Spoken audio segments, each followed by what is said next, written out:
Assalamualaikum warahmatullahi wabarakatuh.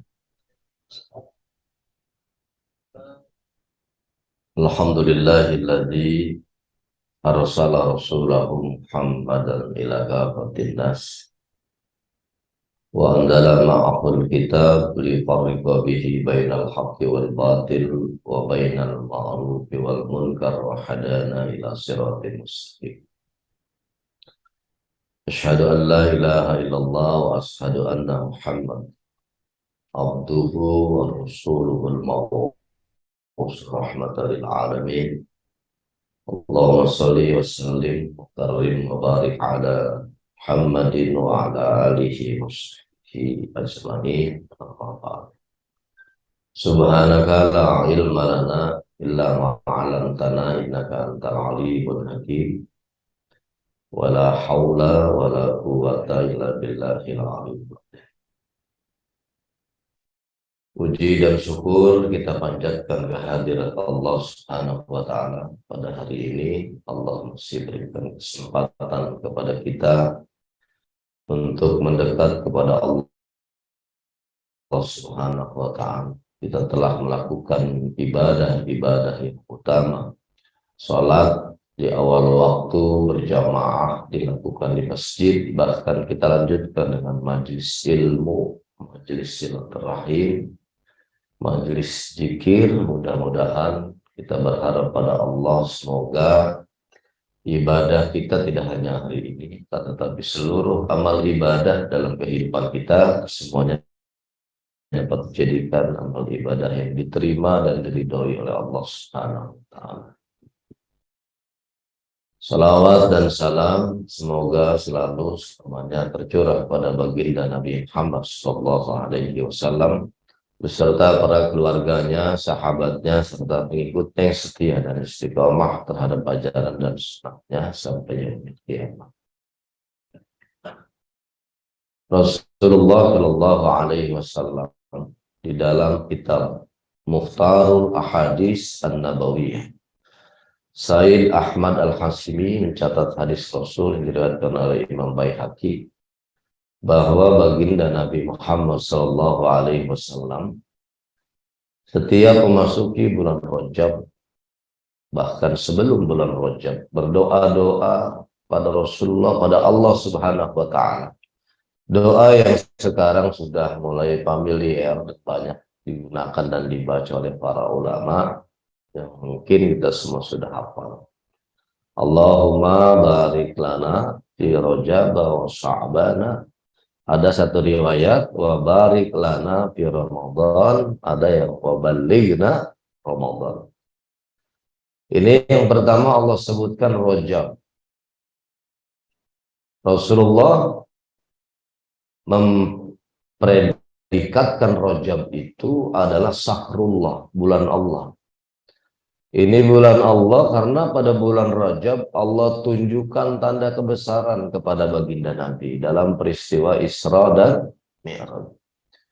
Kalau Isra dan Mi'raj dalam Al-Quran itu pada ayat dan surat yang berbeda. Kalau peristiwa Isra ada pada surat Al-Isra, sedangkan peristiwa Mi'raj ada pada surat yang lain.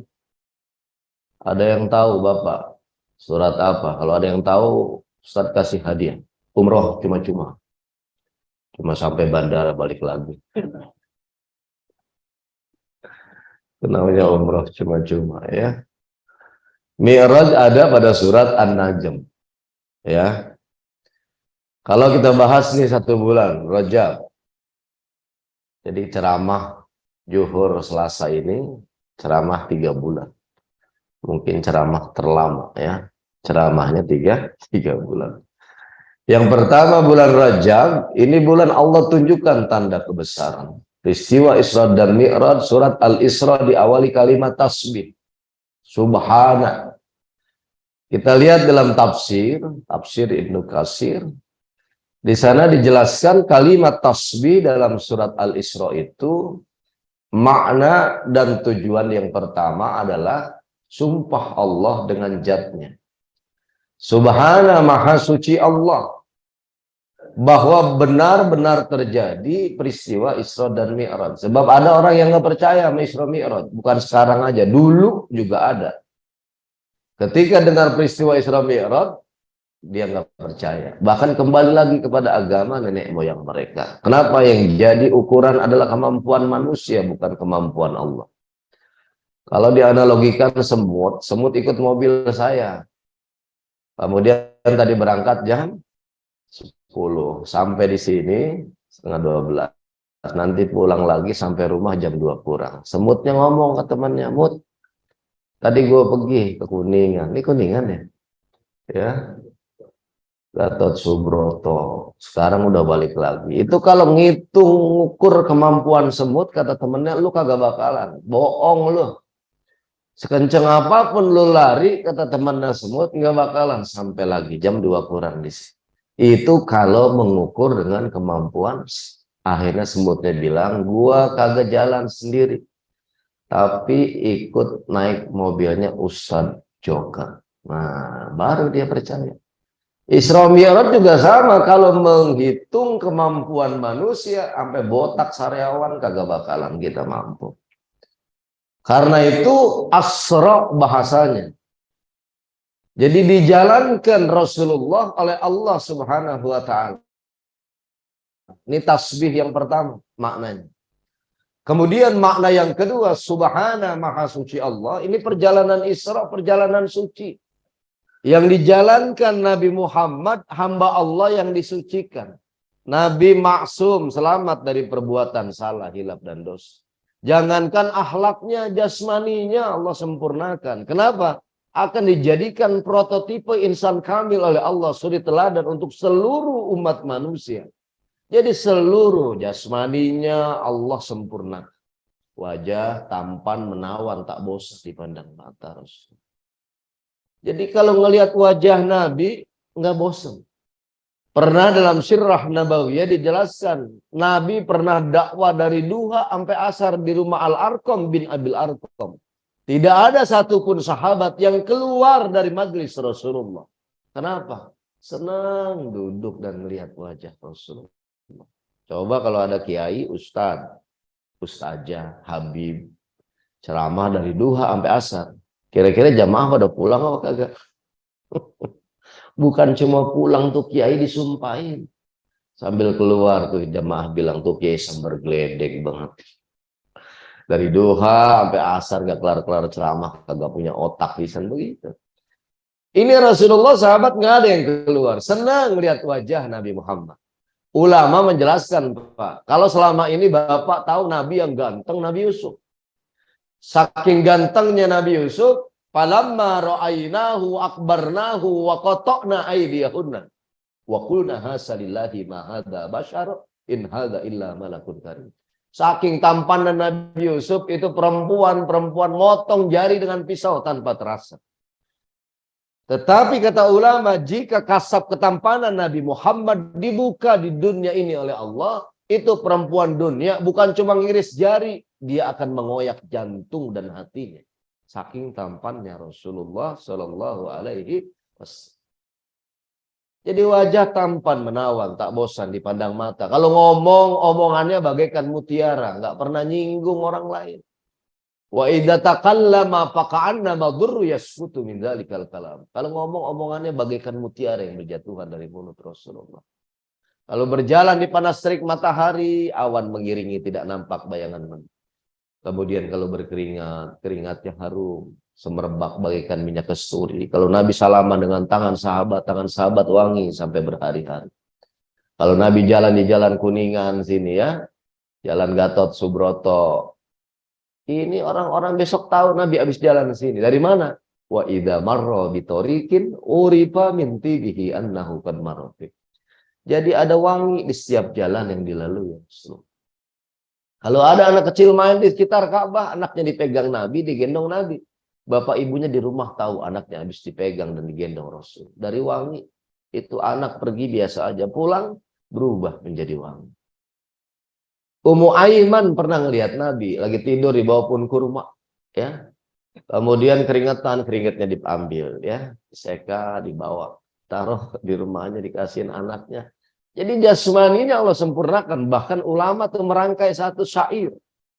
Lam yahtalim qatu toha mutlaqon abada. Nabi sepanjang hidupnya nggak pernah mimpi yang mengeluarkan sperma. Nggak. Mimpi basah kalau gitu. Wa ma tasa'afi mada jamani. Nabi nggak pernah nguap sepanjang jam. Nguap nggak pernah. Kita makan dikit-dikit nguap. Apalagi kalau lagi ngaji. Ngajinya nggak ada humornya, udah nguap mulu.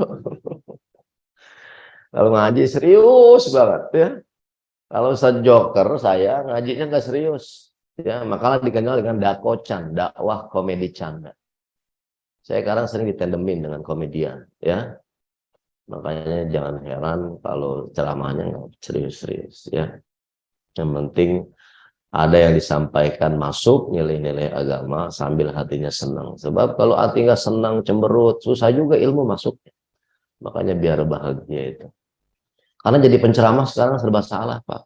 Lurus aja ayat Quran hadis Nabi. Itu jamaah pulang atu-atu. Di tengah jalan diomongin, ustaz gitu diundang najis gua begitu.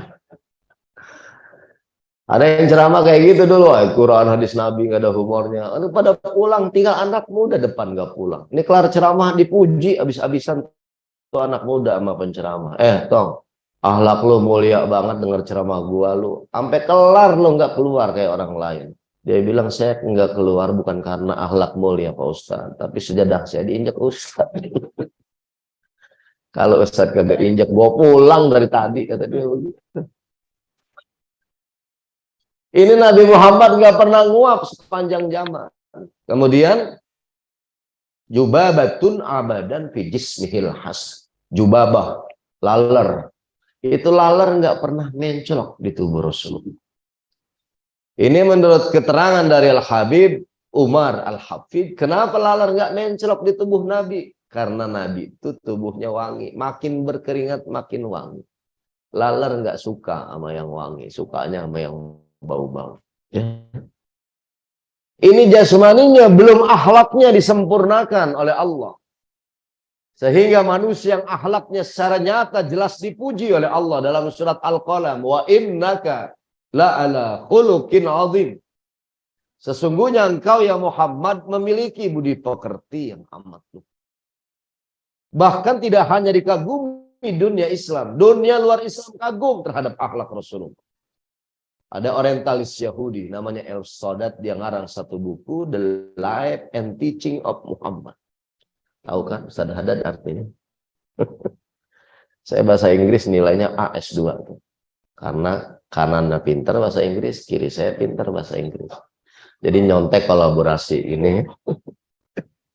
Ini yang ini B nih, teman saya yang pintar. Ini B. Saya ya. Itu mungkin qadarullah ya. Rezeki Ustaz Soleh. Ini kehidupan dan pengajaran Muhammad. Kata El Sadat, I have always the religion of Muhammad. Aku menaruh perhatian yang setinggi-tingginya terhadap agama yang dibawa oleh Muhammad because of it. Sebab dalam pribadi Nabi ada vitalitas yang amat mengagumkan. Rentan waktu 23 tahun, itu umat Islam bukan hanya di benua Jazirah Arabia, sampai ke Bizantium Romawi, sampai ke Guangzhou Cina, sampai ke Andalusia Spanyol. Itu bukan karena harta Nabi, bukan karena pedang Nabi, tapi karena akhlak yang mulia yang dimiliki oleh Rasul. Jadi Isra Mi'raj ini perjalanan suci diawali kalimat pensucian tasbih subhana, artinya maha suci Allah. Bahkan dalam sejarah Rasulullah itu sebelum Isra Mi'raj dadanya dibedah 3 kali pada waktu dan saat yang berbeda. Bukan hati Nabi kotor, tapi hati yang bersih, bertambah bersih karena Isra Mi'raj ingin menghadap Allah Al-Quddus, Zat yang maha suci. Karena itu dibersihkan dan disucikan yang sudah bersih untuk menghadap Allah Subhanahu wa ta'ala. Ini memberikan pelajaran kepada kita. Kalau kepingin selamat nanti menghadap Allah kembali dengan yang namanya kematian, maka bersihkan hati kita. Jangan cuma memperhatikan kebersihan jasmani. Ibu-ibu paling pintar tuh memperhatikan kebersihan jasmani. Ibu-ibu apalagi bagian muka, itu muka paling pinter dibersihin ya. Kalau zaman sekarang mah perempuan pengen cakep gampang, Pak. Yang penting punya mata duitan. Yang penting punya duit. Zaman dulu orang mukanya hitam, Pak, pengen putih susah. Sekarang mah gampang, di facial. Facial standar murah, cuma 70.000. Kalau ngambil paket krim malam, krim siang 160.000. Rada mahal. Ustaz tahu gimana sih? Kalau zaman dulu perempuan mukanya tembem, pipinya pengen tiru susah. Sekarang gampang. Tinggal beli Nuskin Galvanik. Itu Nuskin, Pak, harga normal 5,5. Sekarang sampai akhir Maret diskon 4,2. Kemudian lipstick mahal harganya lipstick. Dulu lipstick saya sering ngisi pengajian bulanan di perusahaan lipstick. Ada merek Immortal. Itu harganya 2,7 juta lipstick. Ya. Iya, kalau lipstick yang di bawah 1 juta 200 300 banyak. Ada yang merek Lab Tulip, Mirabella, Wardah, Respons, Majaya, Amarantin, Pon, Cempaka, Maybelline. Cempaka dulu ada bedak doang, sekarang ada lipstiknya yang tipe 322 murah 70.000. Cuma warnanya merah sedikit oranye yang pantas yang kulitnya putih yang pakai. Ustadz kok hafal benar. Dulu sebelum jadi ustadz, saya sales kosmetik. Wah loh.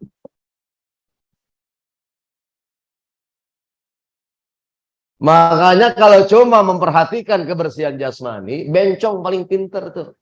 Waria paling pinter. Makanya salon banyak bencong, rias pengantin banyak bencong. Saya kalau syuting siraman kolbu ya di MNC itu yang touch up kadang bencong. Kalau Ustadz Haddad suka ke Hong Kong ya. Saya tahadus bin Nikmah sebelum corona ceramah bukan cuma sampai Kuningan, tapi sampai luar negeri. Hong Kong tuh setahun bisa sampai 4 kali, 5 kali ke Hong Kong. Hong Kong tuh masjid yang gede cuma 2, di Sim Sa Sui dan Wang Cai. Di Kowloon Fak. Ya. Kalau Singapura terakhir saya di Bedok Not. Bedok Not itu tablik akbar di Singapura udah susah izinnya. Tapi ada kebiasaan baik orang-orang muslim Melayu di Singapura. Tiap habis dakwah salaman atau Ustaz sallallahu alaihi Muhammad. Di kampung gue juga ada tadi kalau subuh kayak gitu. Enggak, di sana salaman atau ngasih amplop atau. Itu satu amplop $50 deh ya. $1 9.600. Makanya kalau ke Singapura ceramah, sini tas nih gede. Sallallahu alaihi Muhammad. Ya. Nah, ini luar biasa. Ini di Hong Kong nih ada taman namanya Taman Victoria. Itu Taman Victoria tiap malam Minggu LGBT bebas. Lesbian, gay, bisex, transgender bebas pacaran, laki sama laki pelukan, ciuman, perempuan sama perempuan. Kalau ada yang negur, dilaporin yang negur, itu yang negur yang dipenjara karena melanggar hak asasi. Nauzubillah. Di Indonesia alhamdulillah bencong, waria, LGBT tidak sebebas di luar negeri. Bahkan kita perhatiin bencong di Indonesia mah susah hidupnya. Hidup susah, dikejar-kejar Satpol PP. Sampai nyusup ke sungai, ditungguin sama Satpol PP. Kemudian mati juga sama, mati nyusah juga, susahin, ambil yang mandiin. Dulu ada bencong mati dimandiin sama amil laki, sebab dulu jenis kelamin awalnya laki-laki. Kalau pikir itu aslu bakon makana ala makan. Ya. Dimandiin sama amil laki, siram palanya tenang, siram dadanya amil laki kaget, astagfirullahaladzim. Nggak pada payudaranya. Ternyata nih bencong udah suntik silikon. Akhirnya amil laki keluar, teriak, bukan saya yang mandiin. Ini mah yang mandiin amil perempuan. Lihat jenazah ada payudaranya. Cari amil perempuan. Dicari amil perempuan. Dimandiin sama amil perempuan. Siram palanya tenang. Dadanya tenang. Tar dulu lo udah bawahnya aja lo. Disiram bawahnya. Amil perempuan kaget juga. Astagfirullahaladzim. Keluar ribut. Amil laki sama amil perempuan. Bukan saya tadi yang mandiin. Bukan saya ustazah. Ribut punya ribut, diambil kesimpulan. Kalau begitu yang memandikan yang sejenisnya. Cari temennya bencong. Dicari temennya bencong sama Pak RT. Ketemu dituntun-tuntun tuh bencong. Bingung. Mau kemana sih teh? Kata dia. Kata RT tuh temen lu mati mandiin. Ternyata bencong sama bencong mandiinnya gampang. Terhadap. Dia cuma ngambil gayung. Gayungnya diisi air. Dipegang dengan tangan kiri. Tangan kanan masukkan ke air. Temennya yang udah jadi mayit cuma cipratin air sambil dia bilang, basah, basah.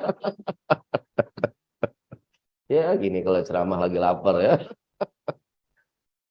Jadi ini bulan Rajab. Rajab itu sahrullah. Allah tunjukkan mana ketika Isra dan Mi'raj. Tanda Allah di alam semesta.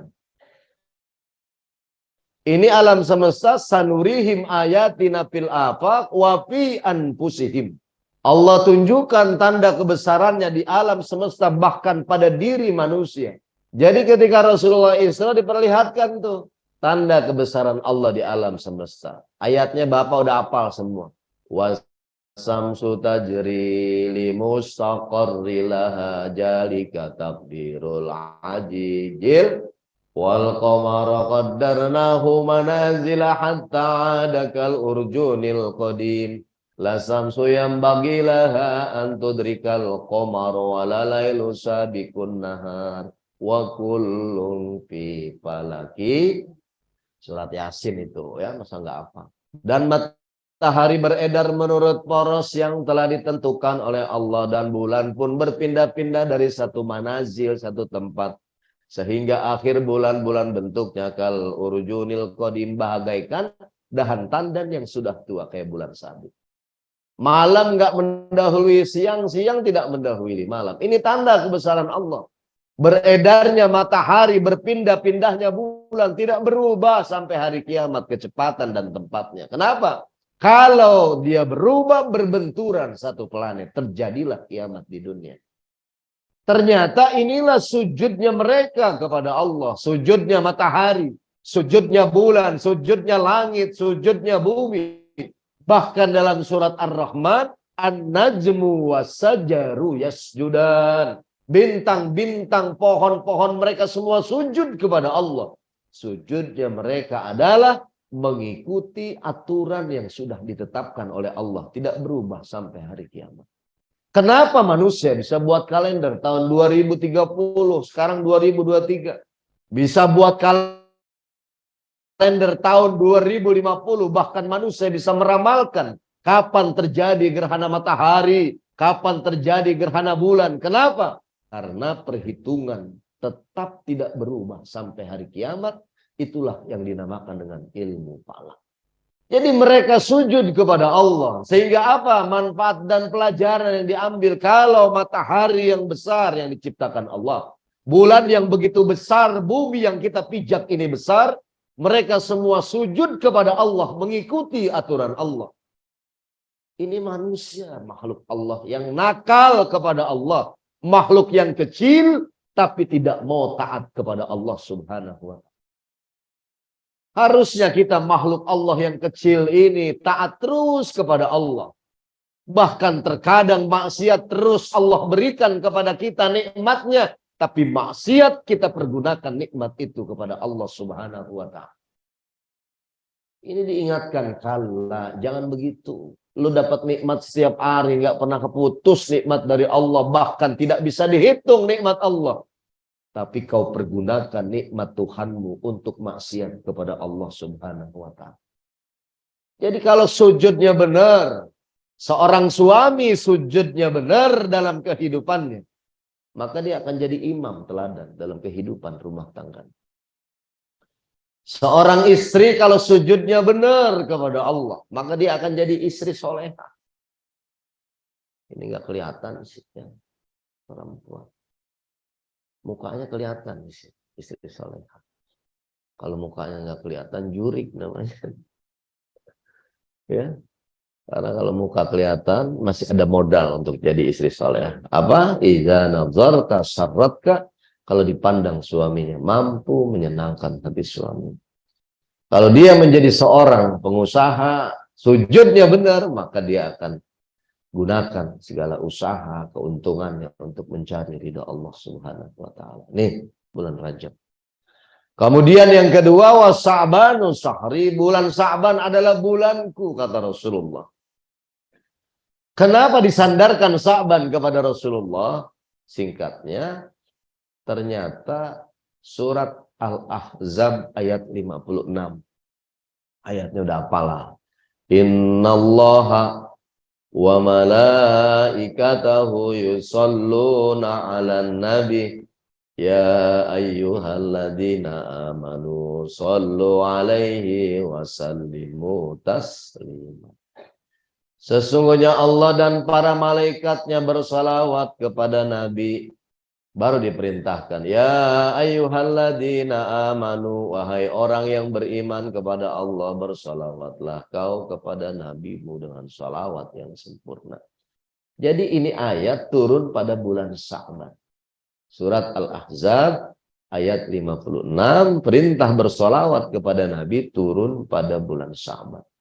Kalau zaman dulu kalau sakit datang ke Nabi, minta doain, ya Allah. Nabi doa kepada Allah diberikan kesehatan. Sekarang Nabi udah nggak ada. Kadang kita bertawassul dengan sholawat, berikhtiar, berobat ke dokter. Ini ada joknya, ada anekdot. Ya. Dulu ada orang anak kecil, madat, habis dimandiin sama emaknya, perempuan 5 tahun, dipakein bedak, pakein baju. Kemudian itu rambutnya yang panjang dikuncir, kuncir 2. Habis dikuncir tuh anak, matanya melotot terus, nggak kedip-kedip. Akhirnya dibawa ke tabib, dikasih obat, nggak sembuh. Dibawa ke dokter, dikasih ramuan, kagak sembuh. Ingat di sebelah ada ustadz, dibawa ke ustadz. Kenapa bu? Ini Pak Ustadz, anak saya matanya. Oh sini. Dipegang kuncirannya, ustadz baca salawat. Allahumma sholli ala Muhammad wa ala ali Muhammad. Ditarik kuncirannya. Itu matanya yang melotot mendelik terus normal kembali. Kata ibunya, subhanallah, salawat luar biasa Pak Ustaz. Memang luar biasa, 1 kali bersalawat 10 rahmat Allah turun. Bahkan malaikat khusus diciptakan Allah untuk menyampaikan salawat yang kita baca kepada Rasulullah. Cuma penyebab anak ibu melotot terus matanya, ibu nguncir kekencengan. Ya. Jadi nguncirnya kenceng. Kalau nguncir jangan kenceng-kenceng. Ini salawat subhanallah. Amalan sunnah yang tidak pernah ada gabungnya. Bahkan ulama memberikan satu keterangan, baca salawat sambil kepengen dipuji orang tetap dapat pahala. Kepingin dipuji misalnya sama orang, kita bersalawat kepada Nabi, tetap mendapatkan pahala. Ya, dalam kehidupan kita. Terakhir. Wabalighna Ramadan, dan sampaikan pada bulan suci Ramadan. Ini sekarang bulan suci Ramadan insya Allah tinggal beberapa hari lagi. Ya, ada yang bilang 10 hari, ada yang bilang 9 hari. Jadi tinggal beberapa hari lagi. Mudah-mudahan kita berdoa kepada Allah, kita disampaikan pada bulan suci Ramadan. Amin ya Rabbal alamin. Sebab sekarang mah umur kan nggak ada yang tahu Pak. Wabalighna Ramadan, makanya Nabi sampein bulan suci Ramadan.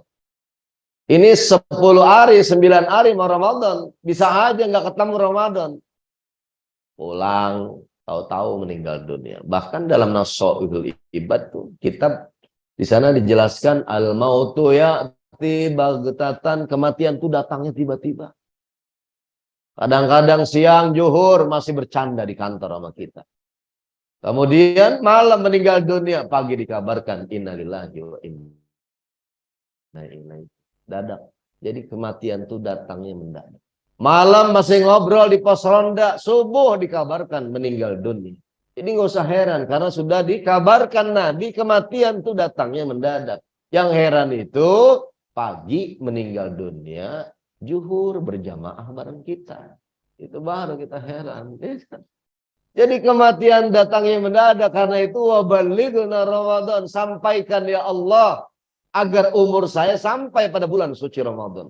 Nabi aja yang selamat dari dosa, dijamin masuk surga, merindukan bulan suci Ramadan. Bagaimana dengan kita yang dosanya bukan hanya hitungan hari, bahkan setiap jam kita dosa kepada Allah. Seharusnya kita lebih rindu terhadap bulan suci Ramadan. Kenapa? Mukaffiratun lima bainahunna. Ramadan satu dengan Ramadan lain menjadi penghapus dosa-dosa kita kepada Allah. Ijaztunibatil kabair, selama terhindar dari dosa-dosa besar. Jadi yang menghapus dosa-dosa kecil, ya, terhindar dari dosa besar, itu bulan suci Ramadan. Jumat dengan Jumat, Ramadan dengan Ramadan, ya. Ini merupakan alat penghapus dosa kita kepada Allah Subhanahu wa taala. Karena itu, ulama setiap masuk bulan suci Ramadan diajarkan oleh baginda Nabi satu hadis, atakumur Ramadan sayyidus suhur pamarhaban bihi, rawahu Muslim. Telah datang kepada kamu sekalian bulan suci Ramadan, pamarhaban bihi, maka ucapkan marhaban. Ini biar dapat oleh-oleh ilmu. Kenapa untuk Ramadan bukan ahlan wa sahlan? Rasul ngajarinnya marhaban, padahal maknanya sama. Ahlan wa sahlan artinya selamat datang, marhaban pun artinya selamat datang. Tapi untuk Ramadan Rasul mengajarkan atakumur Ramadan sayyidus suhur pamarhaban bihi. Ucapkan marhaban. Ini artinya sama, selamat datang. Ternyata terambil dari akar kata yang berbeda. Ini bahasa Arab, Pak, adalah bahasa yang kosakata terbanyak di dunia. Kata Nabi, orang yang pandai bahasa satu negeri, dia selamat dari setengah tipu daya warganya. Saya pertama kali ke Hong Kong, di imigrasi Hong Kong itu, sampai 6 jam. Kenapa? Karena nggak bisa bahasa Kantonis. Misalnya bahasa Sunda, gitu. Akhirnya ditolongin sama panitia, baru bisa keluar dari imigrasi Hong Kong. Kenapa nggak bisa bahasanya? Kalau pinter bahasa Arab, ke Arab Saudi, umroh, haji, setengah tipu daya orang Arab sudah terselamatkan. Dari mana? Pinter bahasanya. Dulu ada orang pergi haji, ONH++.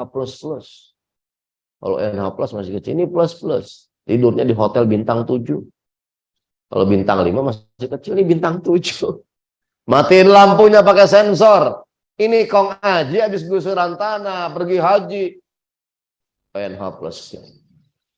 Nggak bisa, biasa tidur di kampungnya gelap. Ini nggak bisa matiin lampu pakai sensor. Di Fairmont gitu ya. Akhirnya dia nggak bisa tidur, Pak, 2 hari 2 malam. Kepingin nanya sama temennya, nggak kelihatan karena belum mulai haji.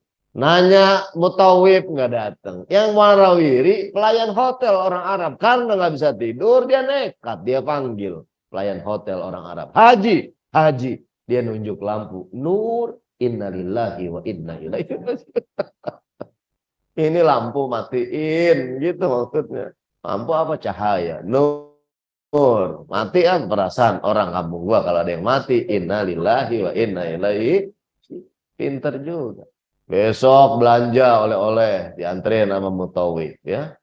Diajak nawar, sana sini pulang. Begitu pulang mau ke hotelnya, naik taksi orang Arab, ketemu perempatan. Ditanya, haji ilayya mani ausima. Haji, hotelmu kanan apa kiri? Dia nggak bisa ngomong, tapi dia tahu hotelnya lurus, nggak ke kanan, nggak ke kiri. Dia ngomong, untung Fatihah hafal dia. Ihdinas siratal mustaqim. Siratal ladzina an'amta 'alaihim ghairil maghdubi 'alaihim waladdallin. Supir taksi kesel nengok. Amin. Ini gara-gara bahasa, ya. Jadi kenapa Rasulullah menggunakan kata marhaban, bukan ahlan wa sahlan? Biar pulang bawa oleh-oleh. Nanti kalau buat spanduk di sini, jangan kayak orang nggak ada ilmunya. Ahlan wa sahlan ya Ramadan. Padahal Rasul ngajarinya marhaban. Ya, orang yang tahu ilmunya pasti nulis marhaban. Kenapa? Karena ahlan wa sahlan itu walaupun bermakna selamat datang, artinya itu terambil dari akar kata yang berbeda. Ahlan diambil dari kata ahlun, artinya keluar. Sahlan diambil dari kata sahlun, artinya mudah. Kita datang ke tengah-tengah keluarga dengan ayunan tangan dan langkah kaki yang mudah, disambut kita dengan ahlan wa sahlan, artinya selamat datang. Ini marhaban walaupun bermakna selamat datang. Yang pertama terambil dari akar kata rohbun. Rohbun artinya lapang. Orang Jawa nyebutnya legowo. Jadi dia lapang dadanya menerima kehadiran bulan suci Ramadan. Tidak tertekan sedikit pun. Sehingga nggak keluar dari kata-kata mulutnya. Ya Ramadan lagi dah. Nggak bisa sarapan pagi-pagi. Ya Ramadan lagi dah. Nggak bisa ngerumpi lagi kerja dah. Ya Ramadan lagi dah. Nggak bisa ngobrol sambil makan siang. Nggak ada keluar itu. Kenapa? Marhaban, lapang, legowo. Bahkan dirindukan untuk datangnya bulan suci Ramadan. Kemudian juga marhaban terambil dari akar kata rohbatun. Rohbat artinya tempat memperbaiki sesuatu. Orang sini nyebutnya bengkel. Mobil tabrakan ringsek. Dibawa ke bengkel dibenerin. Insya Allah keluar bengkel benar. Mobil mesinnya rusak dibawa ke bengkel dibenerin. Keluar bisa jalan lagi. Begitupun Ramadan. Rohbat. Jadi bengkel kehidupan kita. Kalau kemarin-kemarin jauh dari masjid, insya Allah Ramadan dibengkeli diri kita. Gemar datang ke masjid, sholat berjamaah. Makanya masjid kalau Ramadan penuh. Taraweh. Masjid penuh, musola sesak. Itu. Kenapa ditarbiyahkan kita? Diobatin, dibengkeli. Tapi fenomena di Indonesia, masjid penuh, musola sesak, Ramadan cukup sampai tanggal 12 Ramadan. Tanggal 13 mulai ada kemajuan. Makin lama makin maju. Makin lama makin maju. Malam terakhir terawih. Cuma ada 12. Itu pun bukan orang semua. Satu imam, satu bilal. 5 makmum, 4 lagi tiang masjid. Kemana yang kemarin menggebu-gebu salat tarawih? Bal tu'sirunal hayat dunya. Sibuk dengan urus. Dah. Jam 1. Ya, pengen terus lama-lama ya, waktu yang memisahkan kita. Sengaja saya berhenti ya, mudah-mudahan penasaran dan mengundang lagi. Ya gitulah ya, ceramah Ustaz serius-serius. Apalagi bulan puasa ceramah serius. Pada husu, saking husuknya nunduk nggak inget apa-apa. Makanya kalau Ramadan buka taklim, sebelum Ramadan taklim doanya begini. Allahumma ftah lana hikmataka wansur alaina min hudaini rahmatika ya arhamar. Kalau yang ceramah serius Ramadan, doanya begini buka taklim. Yuk, kita buka taklim dengan baca doa. Bismika Allahumma ya. Bismillah. Ini saja yang dapat saya sampaikan. Mohon maaf atas segala kekurangan. Terima kasih atas segala perhatian. Hadanallah wa iyyakum ajma'in. Assalamualaikum warahmatullahi wabarakatuh.